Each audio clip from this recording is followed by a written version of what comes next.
Today, House managers began their opening arguments in the impeachment trial against former President Donald Trump. And there's new video from the January 6th breach of the Capitol, now made public and put into evidence, again showing the danger that people in the Capitol faced that day. Video from Capitol Police Officer Brody's body cam, I should say, as well as Capitol security cameras, showing a more complete picture of what was happening as pro-Trump supporters broke out windows and bashed their way through the Capitol building. Several lawmakers also taking the floor, describing their experience on the day of that insurrection. Tweets and other social media posts from rioters were used in addition to video from Trump's rallies and his own tweets. Our Washington correspondent, Alexandra Limon, joins us with a wrap-up from Washington.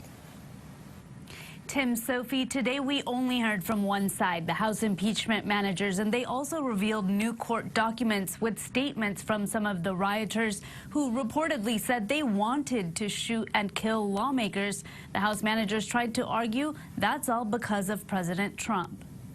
Republican Louisiana Senator Bill Cassidy isn't ruling out the possibility of convicting former President Donald Trump. Pursuant to my oath, I am going to listen impartially to the evidence. Wednesday, House managers like California Congressman Eric Swalwell tried to persuade senators that Trump incited the attack on the U.S. Capitol. He repeatedly, over months, told them to fight for a specific purpose. We will stop the steal. Frankly, we did win this election. And when they were primed and angry and ready to fight, he escalated and channeled their rage with a call to arms. Show up on January 6th. Colorado Congressman Joe Neguse says it worked and points to statements from Trump supporters after the riot. President Trump is calling us to fight. This isn't a joke.